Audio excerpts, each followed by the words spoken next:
Recording in progress.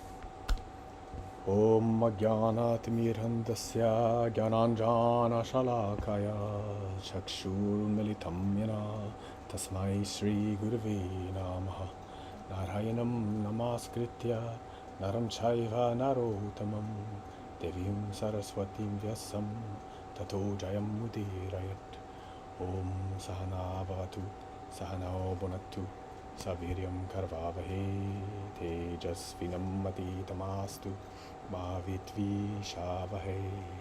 Hare Krishna, Krishna Krishna, Hare Hare, Hare Rama, Rama Rama, Hare Hare. Well, everyone, we return to Saturday Satsang. はい、皆さん、今日は土曜日のサットサンガへ戻ってきました。 Today I'm coming to you live from Canada. 今日はカナダから中継しております。 Junko is live from Tokyo. はい、純子は東京からです。 So the sound might be a little bit strange. はい、なので音がちょっと、聞こえにくかったりするかもしれません。 And that's good. Good, excellent. So it sounds like we have a good luck with the sound, so we're good. So yeah, Junko has to talk louder. Okay. 純子がちょっと声を大きくしないと。 Hey, good. So it's very nice to be back in Saturday Satsang, and it's great how we can do it from anywhere, anytime, any place. はい、この土曜日恒例のサットサンガがね、どこにいてもできるというのは本当に光栄でありがたいことです。 Hey, and we have a few questions. はい、いくつか質問いただいております。 Those questions are basically a rehashing of the same question that always comes up. よくある質問です。ちょっと、言い方とか角度が変わるけれども。In particular, this question comes from Takashi, our Chukyu no Chushin Tomodachi. はい、私たちの地球の中心友達のたかしくんからもいただいております。 Hi. So the question had to do with, well, can you read it in Japanese? いや、まず日本語でね、いただいているのは、はい、そうですね。はい、日本人にとって非人格的な神様っていうのは馴染み深いけれども、ウェイロンジは非人格的なイーシュワラを、すっ飛ばして思考人格神クリシュナをよく語っていらっしゃいます。で、それに対して女性の方が壁は薄いけれども、一般人にとっては抵抗が強いんじゃないでしょうか。より多くの人に誤解のないように届けるっていうこと、メッセージを届けるっていうことを、望んでいる場合、こういった、アプローチっていうのは非常により難しいアプローチだと思うんですけれども、どうしてあえてこのアプローチを取っているんでしょうかという質問です。はい。So, okay, well. 一応質問者、I also mentioned another question that I received just so that I'm giving respect. で、もう一ついただいていた質問、私の方にね、個人的にいただいていたのも、質問者さんは、日本の信仰や崇拝っていうものに対して馴染み深く、普段暮らしているけれども、そういうふうに今まで暮らしてきた中で、ヨガを知り、クリシュナ哲学、クリシュナ意識っていうものはどのようにじゃあそれを捉えていけばいい、また実践していけばいいんでしょうかっていう質問でした。The question is the same. This question has come up many times. はい、よくある質問なんですけれども。And I think first of all, Takashi doesn't even need to mention Japanese people because it's a difficult question for everybody in any country, anytime, any place, anywhere. はい。で、たかしくんは日本人にとってはって、言っていたんだけれども、実際これは日本人に限らず、どこの国の、いつの時代でも誰にとっても、難しいアプローチ、になります。So Takashi in particular, he mentioned Ishwara. で、たかしくんは、特にイシュワラについて触れましたね。So we have to remember, first of all, if we're going to use Sanskrit words, what do they mean? はい。で、サンスクリット語を使う場合は、サンスクリット語の定義をまず一緒に学んでいきましょう。So Ishwara means controller.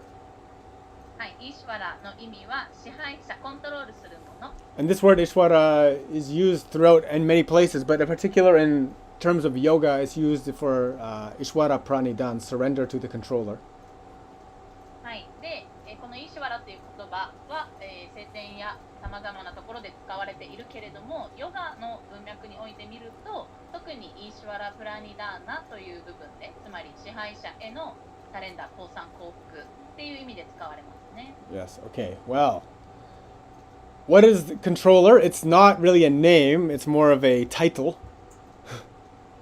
はい、で、コントローラー、支配者っていうのは名前ではなくて、継承というかタイトルですよね。どういう役職なのかみたいな。Which is fine. まあそういうものですね。 But it's okay, surrender to controller. 支配するものに降参降伏する。はい。So, the reason why I like to go directly for the personal approach 僕が、人格的なアプローチを取る理由というのは、it's the same reason why I will call Takashi Takashi and not Amazon delivery driver. 僕がたかしくんのことを Amazon の配達業者と呼ばずにたかしくんって呼ぶのと同じ理由です。Or why I call Junko Junko and not Junko translator. 純子のことを通訳者ではなく純子って呼ぶのと同じです。And why I hope if you talk to me, you don't just call me Yoga Sensei. で、皆さんが僕に話しかけるときに、ね、ヨガの先生ではなくウェイロンって呼んでくれることを望みます。Right? Especially when we're talking about the topic of yoga. 特にね、このヨガっていう文脈において、Becoming very close to what is the whole point? ここではじゃあヨガとはそもそも何の目的でやるのかっていう話。 So of course, some people focusing just on the physical processes. はい、もちろん身体的な部分にアプローチをかけることに、フォーカスしてヨガをする人 For example, I saw a few videos from one of my friends in China. He has a yoga school there, and they just do hardcore asana every day. 例えば、僕の友達中国に住むヨガのスクールを運営している方からのビデオを見たんだけど、毎日ハードコアなきついアーサナを行うっていうスタイルです。 And definitely, their asana level is great. もちろん彼らのアーサナレベルというのがかなり上級、素晴らしいですけれども、 But I know for sure, even the teacher, they don't follow yoga principles. けれども僕が知っているのは、彼ら生徒さんまたは先生ですらヨガの原理原則というものを守って生きているとは思えない。 So calling God Ishwara is like treating yoga just like asana.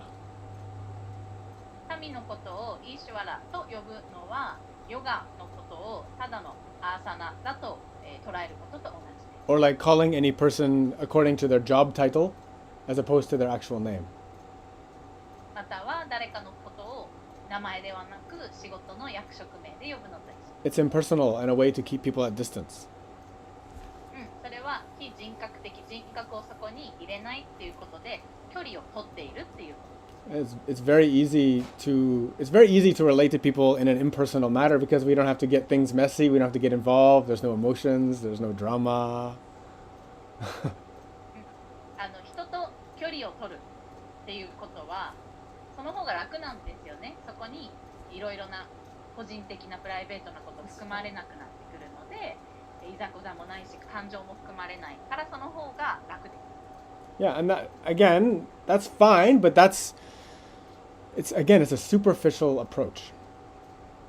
もちろんそれもいいんですけれども表面的な関わり方ですよね。 Because if someone refers to you only in terms of your job position, they're only going to relate to you as a customer.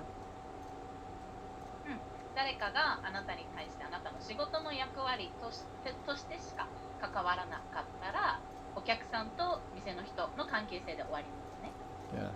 The whole point of bhakti yoga, バクティヨガの目的というのは、which is the yoga of love, 愛のヨガと言います。 is to get down and dirty with the emotions. もう感情ズブズブのところに入り込んでいくっていうのがやり方です。 Yeah, which means going direct. 直接的な関係を取るっていうこと。 Yeah, without that direct approach, you're never going to achieve what the goal of yoga is. 直接的な関係を取らない限りヨガの目的に達成すができません。So first of all, when you're dealing with the path, you need to do the work too, which is most important. So no matter what the philosophy says, if you don't do the practice, nothing will stick. この道において、どの道においても、まずそこで言われている段階を踏まないといけないですよね。修行法をやっていかないと何も身につきません。So I think even coming from a position, if you want to share this knowledge with people, if you have no practice, then what are you sharing? 人と何かこれを共有していく、または広めていこうとしたときに、また教えるときに、自分自身の実践がなければ何をシェアしているんでしょうか。If you're just talking おしゃべりしているだけでは、 with no action, そこに行動がなければ、 no practice, 実践がなければ、 then your words are hollow. They have no weight, no meaning. あなたの言葉は空虚であって意味を持たないものですよね。Yeah. So no matter what you call God, you call God God, you call God Ishwara, you say Jesus, you say Mary Joseph, you say Allah. If you don't have the practical experience through your day-to-day prayer, meditation, actual connection, your words have no weight, and in fact, they make you look very fake.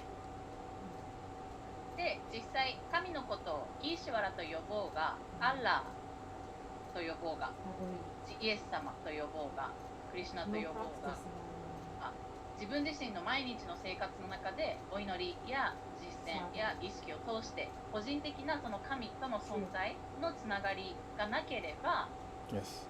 そんな風に神を呼んでいても、すごく嘘っぱちな偽りの言葉に聞こえてきますよね。Yeah. Maurice is actually commenting. She said, love is a verb, right? Yes, love is a verb, means it's an action. It's not a noun. Yes. はい、マリース先生がコメントくれたんだけど、愛とは、ラブとは動詞であり、つまり行為です。行いですね。Yeah. So, in today's modern materialistic world, 現代のこの物質的な社会において、 which is overrun with moral relativism, はい、っていうのは、道徳の観念が何でもあり、それぞれの真実っていう風になっている。right? Moral relativism means it's a very modern trend. It's like there is no absolute truth. Everybody has their own truth, and everybody is correct in their own way. で、これはすごく現代的な兆候なんですけれども、一人一人に真実があって絶対的な真実というのはないっていう考え方ですね。 But so in that way, if you eradicate truth, そういう文脈において真実っていうものを取り除いてしまうと、 you take away the paragon of truth, the tepen, the ultimate truth, and you put it into subjective reality. っていうのは絶対的な真実っていうものを頂点から取り除き、すべては、個人的に、それぞれが捉えるさまざまな真実っていうものしか置かなくなると。 If you do this way, then you suck the meaning out of everything. こういうふうにすると、すべてのものから意味合いというものが失われます。 Right? So it means to me, love is thinking about you and doing good actions for you and helping you. But to you, love is slapping me and beating me and taking advantage of me. Then what is love?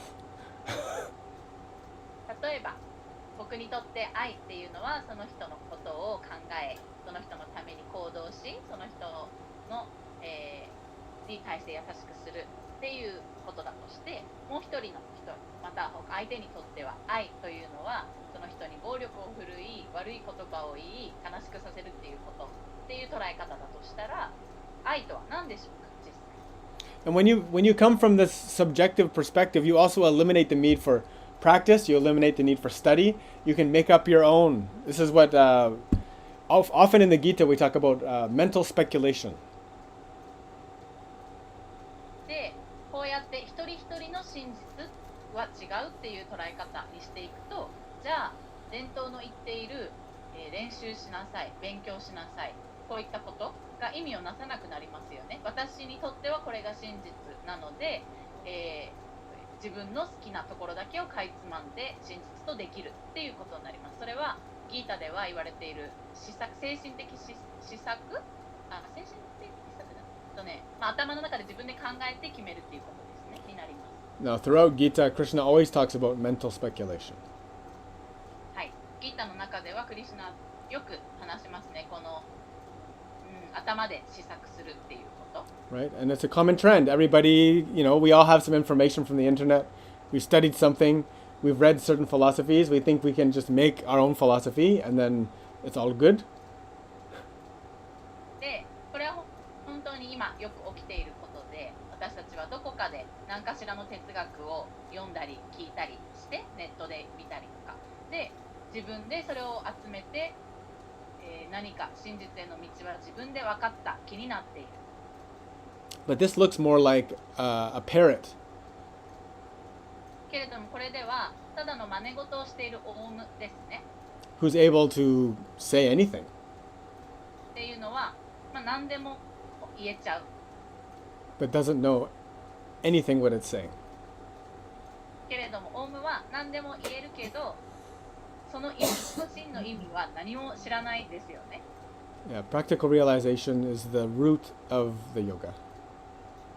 実践的に体感として気づいている知るっていうことがヨガにおける根本の部分です。Right? That's why for most people the yoga looks physical, because that's the way at the beginning we start to address how to understand what consciousness is.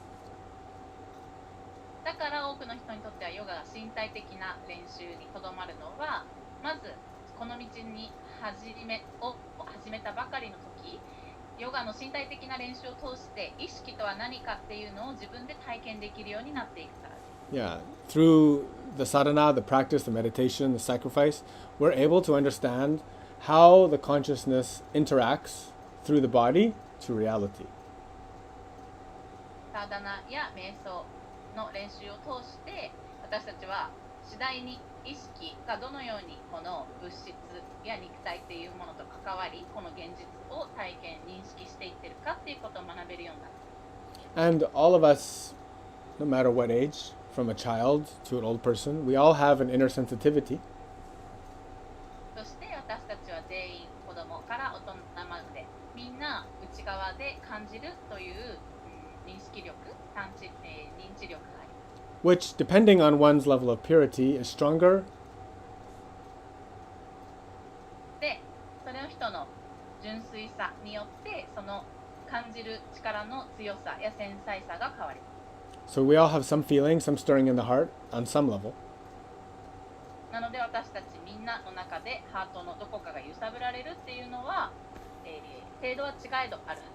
Now, naturally, in the Bhakti Yoga, バクティヨガにおいては自然と women will be more easy to attune, to feel, and to practice, and to follow. 女性の方がより、それを感じる、そして、それに従い実践していくっていう、能力が高いと言われています。Yeah, this is just because men generally, we repress our feelings more. っていうのは男性の方が普段から感じるとか感情っていうものを抑えて生きていく傾向にあるからですね。Doesn't mean we feel less, it's just there's a societal tendency and a cultural tendency to push the feelings down and keep moving forward. っていうのは私たち男性は感じないわけではなくって、感じるんだけれども社会や文化的なプレッシャーによってそれに蓋をして、出さないとか感じないようにするっていう圧がある。But of course, men and women can both do Bhakti Yoga. もちろん男性も女性も両方バクティヨガを行うことできます。And this is why a lot of the practice is about looking inward, practicing a lot, and slowly purifying oneself. だからこそこの道においての練習法っていうのが内側を見ていくっていうことですね。で、そのためにたくさん練習してどんどんその内側を感じる力を高めていく、浄化していくわけです。So honestly, it doesn't matter if you say Jesus, if you say Allah, if you say Buddha, if you say God, if you say Krishna. In this modern age of materialism, most people don't get it. なので、イエスと言おうが、アンラーと言おうが、ブッダ神という方がこの、物質主義の現代においてはほとんどの人がその意味はわからない。Because we're so materially driven and so worshipping the self. We don't want to include any greater understanding inside. っていうのは現代社会においてほとんどの人は物質的なものしか見ていなかったり、自分自身っていうものを崇拝対象として自分自身のことしか考えていない、それ以上の何か偉大なものっていうのを含めていない生き方をしている。So you want to say Buddha nature, you want to say Krishna consciousness, you want to say Christ consciousness, you want to say Islam, which is surrender to God. All of these things require that you put God or that consciousness or that absolute truth in the forefront, and you take yourself out of the first place.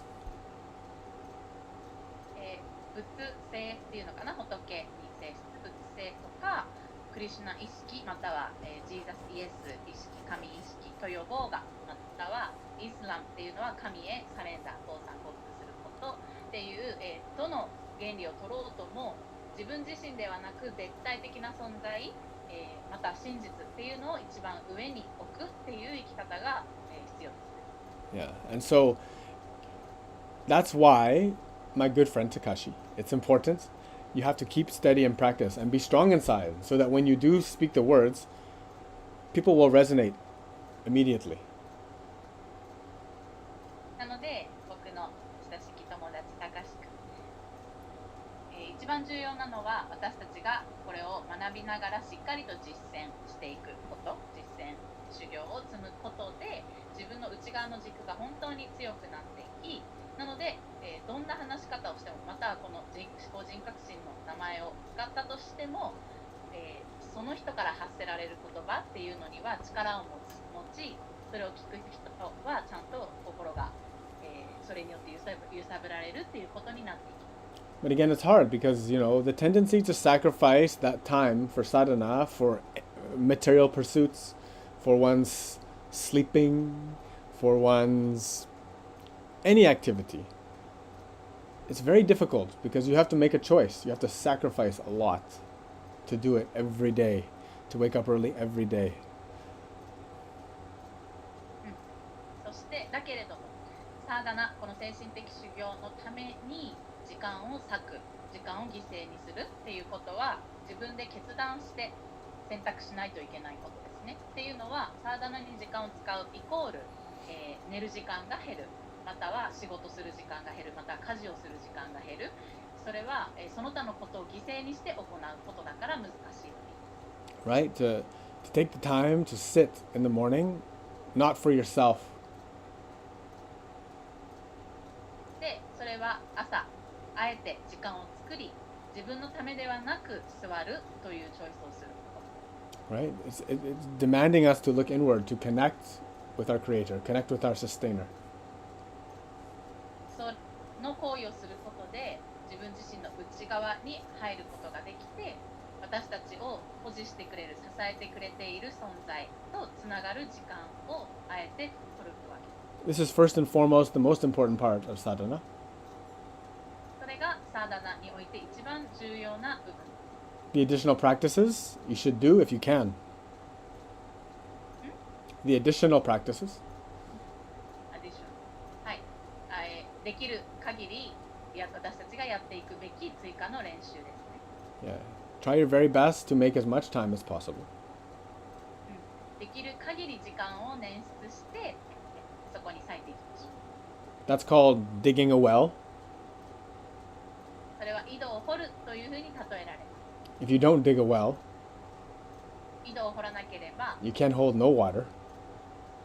水はそこにたまりませんね。 And if you can't hold any water, 水をためられなければ no one can come to drink.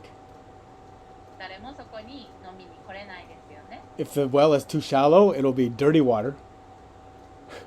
井戸が浅すぎたら水は濁ります。 The sun will burn it off easy. 太陽によって乾きます。 It'll be not even enough for you, let alone to share with anyone. 他の人に分け与えるなんていうほどもなくて、自分自身に与えるほどもなくなっちゃいます。The more the time you take to dig and to make it more deeper and more beautiful, the more you can hold. もっともっと井戸を掘る時間を費やしてもっと深く掘っていけばもっともっとその潤いの水っていうのが溜まっていきます。The more you dig inside within yourself, the more rich the experience will be. そして、掘れば掘るほど自分の内側に深く入っていけばいくほどその体験っていうのは豊かなものになっていく。And if you dig enough, you'll hit a wakimizu. 十分に深く掘れば湧き水の水脈に当たります。See, for most of us, we haven't dug that deep, so we rely on the rain to be filled with our nourishment. ほとんどの私たちはその湧き水の水源まで深くは掘れていないので雨が降らないとその栄養が、ないっていう雨に頼る状態ですね。And in this desert of Kali Yuga, that rain, that's satsang. で、このカリユガにおける砂漠、私たちの住んでる環境においてはその雨っていうのがサットサンガなわけです。 It soothes and nourishes us. 私たちに爽やかさを与えてくれて栄養を与えてくれる。 But it eventually runs out quickly. けれどもすぐにこれも乾きますね。 So we need consistent and regular satsang. なので、続けて定期的なサットサンガっていうのに触れることが必要です。 If one digs and digs and digs and digs, そしてどんどん掘っていく。 no matter where you are. どこへいても。 Of course, if you're on a nice good spot, you don't have to dig very deep. Water comes quickly. もちろんね、自分のいる場所が恵まれた環境だったらそんなに深く掘らなくてもすぐに水が出てきますけど。 But most of us in this Kali Yuga, we're not in a good spot, so we gotta dig a lot, very, very deep. なので私たちなんだけれどもほとんどの私たちはカリユガにおいてはそんなに素晴らしい場所には入れてないのでかなり深いところまで掘らないといけない。 Now, if you have faith, 信仰というものがあれば this digging is a delight, is a joy, is a service. この掘っていくという行為はもう喜びでしかないわけですね。奉仕の喜びです。 Yes. And knowing that anything you find on the way you offer is great. あなたが捧げていくっていう行為を通してそこで見つかるものっていうのは全てがお恵みだと捉えられるようになります。 But if you're very much attached to the results, けれども自分の行為の結果っていうものに執着していく means you're thirsty for something. っていうのはあなたが枯渇していて何かを、飢えて求めているっていうこと。 You won't bother digging in your own spot. Instead, you're gonna go somewhere else. 自分の場所で深く掘るっていうことをやめてどこか他に行くようになる。 You'll be looking for your ultimate nourishment from an impure source. 究極的にあなたを満たしてくれるものっていうのを不純な源から、得ようとしてるっていうこと。 But it can only be found from within yourself. けれどもそれはあなたの内側でしか本当は見つからないもの。 And with enough discipline and steadfast, continuous work, you'll eventually hit that source. 規律が十分にあればそしてそれをやめることなく努力して続けていけばその永遠に湧き出る湧き水の源にあなたの内側で出会えます。 Now, if you're irregular, 安定していないと、these things they get filled in very quickly. こういったものがもうこの穴が埋まっちゃうわけですね。 If I dig a hole and then I leave it for a year, 2 years, I come back, it'll be partially filled and there'll be all sorts of other stuff in there. 穴を掘ったんだけれども1年2年離れてしまうとそこにいろんなものが、覆いかぶさったりとか、生えたりとかして埋まってますね。 So if one is very, very regular, very, very steadfast, means focused and determined, definitely you will be successful. なので、集中して覚悟をして、安定して続けていく人っていうのが、成功していくわけ。 And you don't really need to worry about what other people think. そして他の人にどういうふうに思われるか他の人がどう捉えるかとかっていうのはそんなに心配しなくていいわけです。 Not everybody is meant to understand everything so quickly. すべてのことをそんなにすぐにみんなが理解するっていうふうにはできていないですから。 You can have the same piece of information, 同じ情報をみんなに与えたとして、give it to the same 100 people, 100人に同じ情報を与えたとして、 one person will get it immediately, 1人は一瞬で理解します。 right? And then for 99 others, it's going to take some time. 99人の残りの人は時間をかけて理解していきますね。 You wait 10, 20 years, maybe 60 of them get it. 10年20年経って60人が理解できるかもしれない。 And even if you wait 100 years, some people will never get it. 100年待ったとしても一生かかっても理解できない人っていうのは何人かいます。 So the whole point is, like, if you really believe in the holy name, you really believe in God's words, なのであなたがもし本当に神の言葉、聖なる名前を本当に心から信じていたら、 you really believe in the satsang. サットさんが本当に信じていた。 Then when you share it with people, you won't care if they take it or if they don't take it. それを人々に話していくときに、受け取り人がそれを受け取れるかどうかっていうのは、実際その話し手にとってはそんなに気にならない。 Because ultimately, a devotee, we just want to find other devotees. That's it. 献身者っていうのは、その他の献身者を見つけたい、それだけですから。 The ones that we find that are devotees, yeah, we stick with them. We want to grow with them. Great.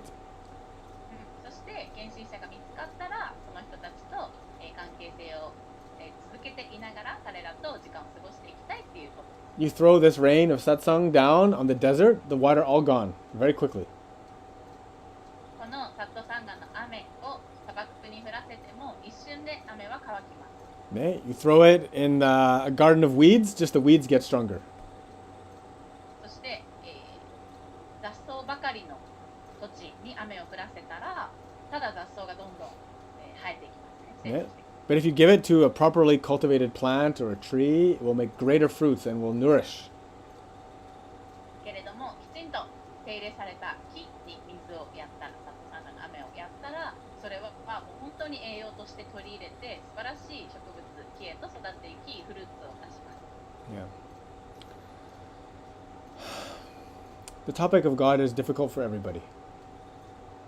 神について話すことは誰にとっても難しいこと。 It truly is, because it ultimately it's the biggest responsibility and the biggest sacrifice for everybody.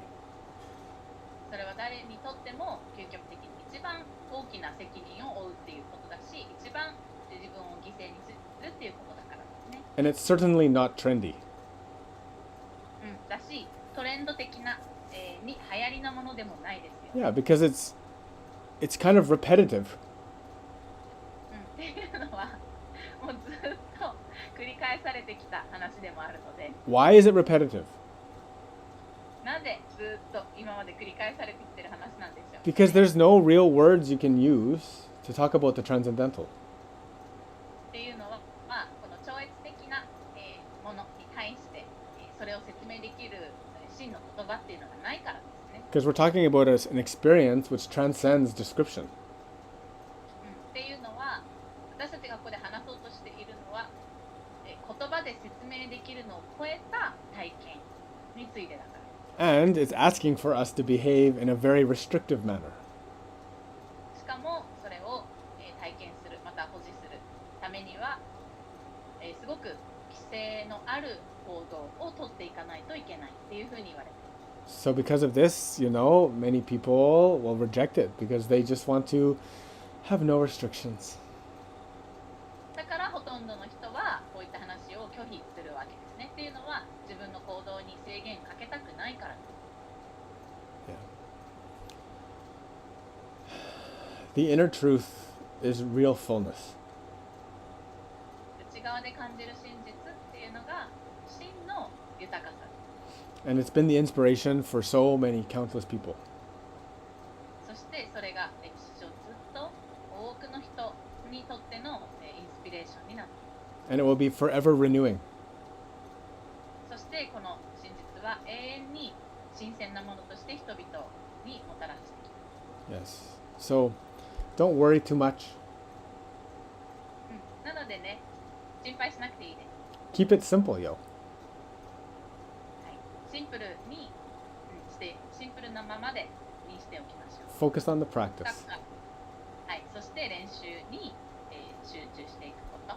Focus on the practical things and focus on love. その実践的な部分ていきましょう。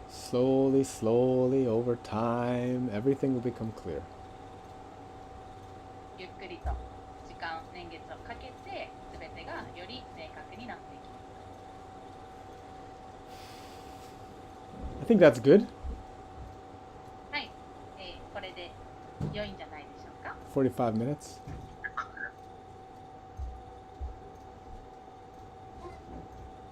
The Sri Ashram has a question.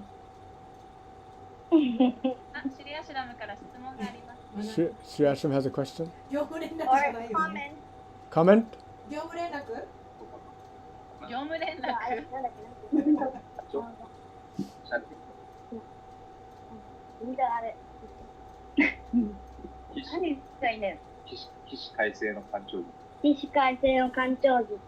干潮時知ってますか？知ってますか？起死回生の干潮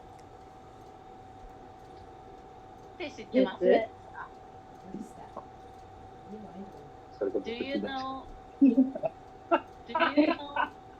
about 起死回生の干潮？ What is this? 英語が。何ですかそれは？なんか日本の古いヨガの本に書いてあったんだね。なんか日本の古いヨガの本に書いてあった。It was written in an old Japanese yoga book. チベッタンスタイ What is it? What does it mean? ル。チベ Kishin. ッタン、意味は何でしょうか？チベッタ has this. The monk can do this. Only 見 very せてもわかんないよ。 practicing this. その質問。はい。 Do you like it here? ここどう？これの生活は。この生活はどうですか？楽しい。He's enjoying the life in ashram, he says. Very good. Don't forget to practice. 死者の書じゃない？ Shisha no sho? チベットの死者の書。 I don't understand what it. I need to have something in English. I don't understand the Nihongo so much. 純子調べた？わかった？うん。純子調べたら Book of the Death. Oh, the Tibetan Book of Dead. Yeah, he's talking about this kind of. All right, so he's talking about the bardo, maybe. Yeah, some monk can do this technique. I forgot the What is Sanskrit. it? Moving over to different bodies. This kind of stuff. Okay. So he's talking about Tibetan yoga. I think he's talking about チベッ that. トのヨガについてのトピックですかね。 So yes, okay. The Book of the Dead, the Tibetan Book of the Dead. Yeah, チベットの死者の書っていう本かな。 famous book. So this is it's a very famous book, and it's talking about practices and approaches, and also descriptions of the death. Sorry. This is the Japanese 4文字熟語。 Yomoji Jukugo. 絶望純子。ま Tra- ず transfer 彼が言っている consciousness? 起死回生の意味っていうのは日本語で絶望的な状態を一気に良い方向に立て直して勢いよく盛り返すこと。でも彼が言ってるのは、はいチベットの死者の書のことかな。 Transfer of 死に consciousness. かかっている病気を生き返らせること。転じて滅びかかっているものを蘇らせること。それともなんかチベットの死者の書って有名な本があるんだけど、その話をしてるのかな？どっちかな？どっちかな？ You talking? What is it? Can you translate? Translate that? 彼のお父さんに言われて、そのフレーズが気に入って気になってるだけで、ああ、OK。多分あんまり分かってないです。フレーズが気に入ってるっていう。He just comment. け Okay. どよくわからないから。チベットの方があるんです。起死回でも生の何チベットの本の話だと思います。You 起死 can 回 talk 生の about 干潮術。干でも潮術。チベットのヨガの本だと思います。死者の書のことじゃないかなって思うんだけどな。Yeah, はい you can okay, talk so about this. he's talking それだ about と思いま the す。 Tibetan Book of Dead, Yes. and in there, there is a practice of, I guess, when you are at the end of, you're close to death, Yep. but there's a practice to come back to life. Come back to life. Yeah, come back to living. So you're almost close to death, but there's a practice to that you can come back to living. アルド Okay, you're talking about. Okay, so you're talking about the. reviving, Yes. reviving the dead. They want, she want to know about this book and Talking about the bardo. Yes. Okay. I studied this a lot before. はい、これについてね、僕も過去によく勉強していました。Well, so first of all, my disclaimer. まず言いたいのは、 My disclaimer is, you know, there's lots of stories and books and writings about all of the special techniques and different things you can do. はい、さまざまな本っていうのの中に、いろんな、術とか、テクニックですね、が書かれてます。And I'm not really sure if it's that important. で、そういったいろんな術っていうのがそんなに重要なのかどうかっていうのは僕は疑問に思います。どうかなって思います。Why? なんでかっていうと、 Because we can't even learn how to love and live with our simple situation. そんな術ができたとしても、そもそも日々の日常の中ですごいシンプルな日々毎日の中で愛を持って生きるっていうことすらできない。 I don't think like できなかったらいい there's じゃないですね。 there's so many talkings about siddhis, special powers. So many people pursue yoga. Just it looks to me just like materialism again. で、ヨガの本にはいろんな超能力みたいな話とか、ヨガの修行を積むとこんな、スーパーなものすごい力が得られるよっていう話がよくあるんだけれども、それは僕にとっては物質主義、つまり何かこういう能力を得たいっていうふうに、そのために修行をするっていうことだよなと思います。 And if you look at the real masters, they never really talked about this. で、ヨガの真のマスター先生たちっていうのはそういう話はほとんどしません。 Yeah, they would always focus on how to live good in the life, how to, how to surrender, all the most important things, how to love. 本当のヨガのマスターたちはどうやったら愛を持って生きられるかとか、人として良い人間でありましょうとか、神様に降参して委ねましょうとか、そういうシンプルなことを話します。 Yeah, my guru would always talk like this. 僕の先生グルもいつもそういう話をしています。 And it doesn't matter if you learn how to fly, or you learn how to change bodies, or you learn how to come back in a million. What's the point? 空を飛べるようになる術とか、死にかけたものが生き返る術とか、肉体を変えられる他の体にできるとか、こういったことが学べても特に意味はないですよね。 And actually, if you ask me, we already can do all of this. If you want to fly, take a plane. You want to walk on water, go on a boat. You want to live many lives, play a video game. で、僕の意見としては、空飛びたかったら飛行機乗ればいいし、水の上を歩きたかったら船に乗ればいいし、何回も生まれ変わりたかったらビデオゲームで生まれ変わればいいじゃんって思います。 Because that won't help you. None of that stuff. っていうのはこういうことが実際できるようになっても一切あなたの役には立ちませんから。 Yeah, you gotta do the basic stuff. 基本的なことができるようにならないといけないですね。 Right. So what is the basic stuff? じゃあ何が基本的なことなんでしょう It's very easy. か。簡単です。 Easy to remember, harder to do. 思い出すのは簡単だけど、実際やるのは難しいね。 Like I said, be regular in practice. 安定して練習できるようになること。 Learn how to do meditation and prayer every day. 瞑想とお祈りを毎日すること。 Do your duties that you have to do in your life. あなたが毎日やんなきゃいけないことをきちんとやること。with full love and awareness. And no matter what mistakes you make, keep coming back and keep trying to do better and better. そこにちゃんと意識を注いで気づきながら愛を持ってやること。そして自分が間違えても諦めないで毎日やり直し戻ってくること。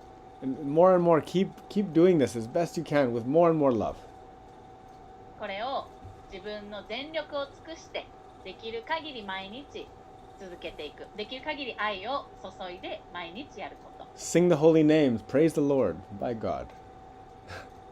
聖なる名前を歌って神様を称えましょう。Yeah. And all of the other practices, if you want them, they come. But still, I would say keep ignoring them. Keep doing the path of love.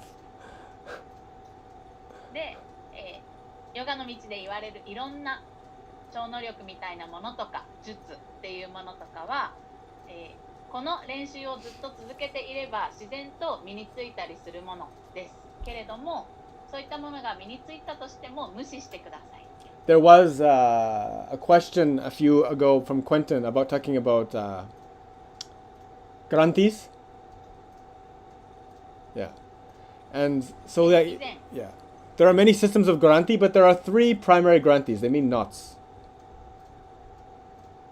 以前生徒のコンタンからの質問でグランティーについて、これは結び目っていうんだけど、いろんな結び目がヨガの中で話されている中で3つ重要な結び目があります。These are the knots which tie us to this material reality and prevent us from having transcendental consciousness.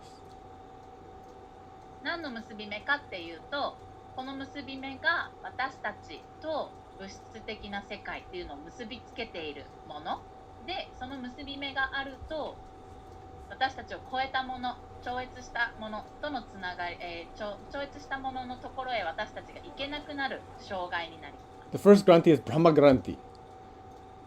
一つ目がブラマグランティ。 Brahma Granti is your attachment to physical reality, to the body, to the circumstance, to the place, to the objects.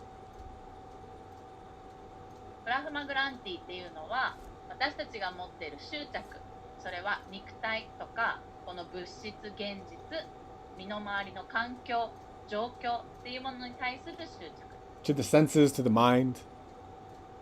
この五感っていうものに対する執着とかマインド、心の中の執着、 This must be renounced. We have to let go. こういったものを私たちはバイバイしないといけないわけです。The best way to say bye-bye to it is not to just throw it away. It's actually to offer it to Krishna. Offer it up. で、一番いいバイバイの仕方はただ捨てるんじゃなくって神に、クリシュナに捧げるっていうやり方。 The second Granti is the Vishnu Granti. 二つ目の結び目、グランティはビシュヌグランティっていう。 Vishnu Granti is especially knots and attachments to love, loved ones, relationships. は愛とか愛する人とか関係性ですね、つながり、人と人とのつながり、こういうところに対する執着。 Yes. Again, offer it up. これも神様に捧げてバイバイします。 And the third Granti is the Rudra Granti, 三つ目のグランティはルードラグランティ。 named after this guy here. 後ろに写っているこの人の、名前を使ってます。 This is especially attachment to siddhis, to realization, to wisdom. これはヨガのシッディ、超能力みたいなものとか、英知、ヨガの素晴らしい知恵とか、realization、真実を知るとか、こういったことに対する執着です。 Right, only for those who are so-called advanced on the path. この道、ヨガの修行の道において上級者って言われる人たちがそういうのを持ってたりしますね。Yeah, so these 3 knots, こういった3つの結び目、 in some way, they tie us to this reality. こういうものが私たちとこの目の前の現実っていうのを、結びつけてほどかせない。their source is attachment and greed and desire, and etc.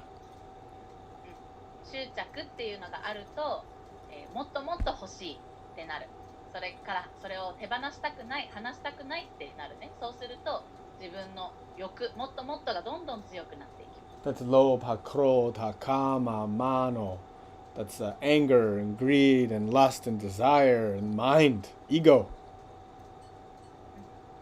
こういったものは自分、そういうのがあると怒る気持ちが出てきたり、もっともっとになって、そして、あとは自分のエゴ、プライドとかそういうのがどんどん大きくなっていきます。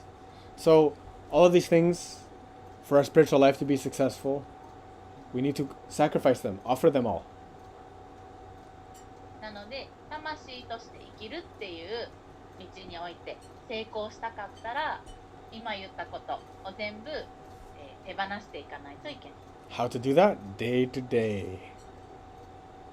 どうやってやるかっていうと、毎日 Breath by breath. 全部、呼吸、一呼吸一呼吸ずつ、 In this way, we can be free from these knots. 一呼吸ずつこういうものを手放していくことで、今言った縛り付けてる結び目がほどけていきます。Now, of course, yeah, I'm not going to go too much into the... There's a lot of things in Tibetan yoga and the Tantra yoga that goes into that stuff. チベットヨガとかタントラヨガっていう教えの中では、今質問してくれたようなことについてたくさん話されているんだけれども、あんまりそういうことについては僕は深くは話しません。 Yes, as Marie said, they're taught by Naropa. マリース先生が今コメントくれたんだけど、そういったお話はナローパという人から教えられている。 I did study them a lot and I practiced them. 僕も勉強したし修行もしました。 But again, I don't really focus on that way anymore. けどそういうやり方は僕は今あんまり興味がないです。 Because now I focus on what I just talked about. 今僕が、大事だと思っているのは今話したようなことです。 More useful and more effective.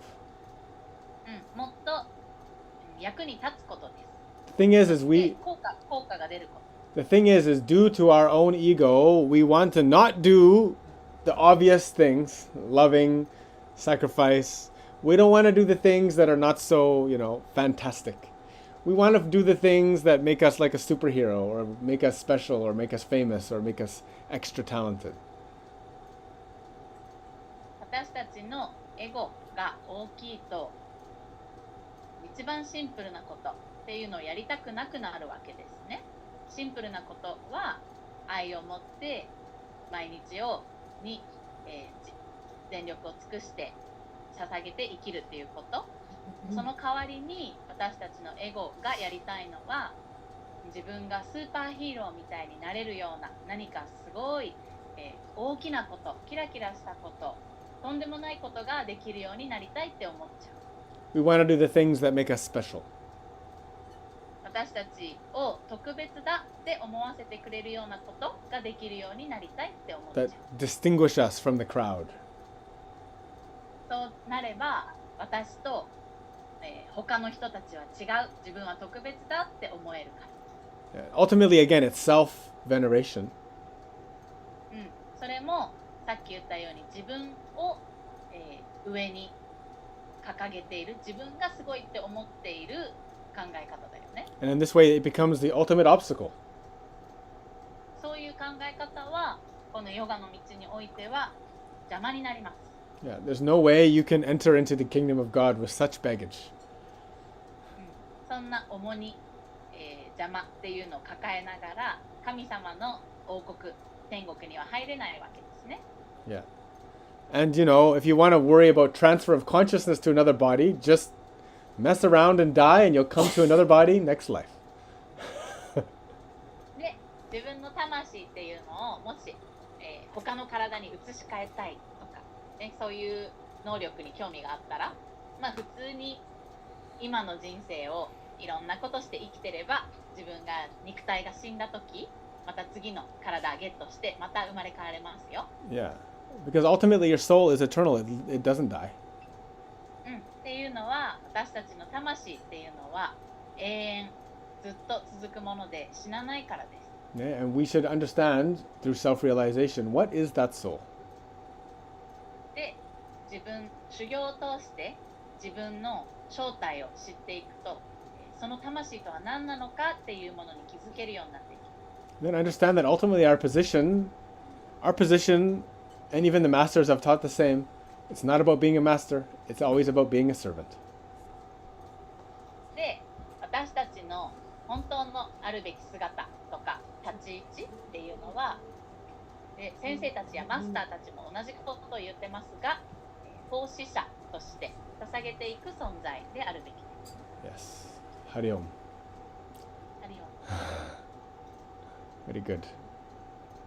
Nice. I can talk about this forever, but I won't. はい、永遠に話せますけれども、この辺でやめましょうか。Nice.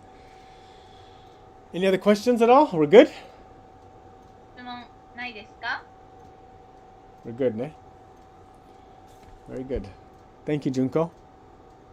ありがとうございます。Always excellent job. Thank you. I hope you're staying out of trouble in Tokyo. Yeah. Good. Very good. So everyone, we love you very much. 皆さん愛してます。And we'll be back. Monday, Shihoko.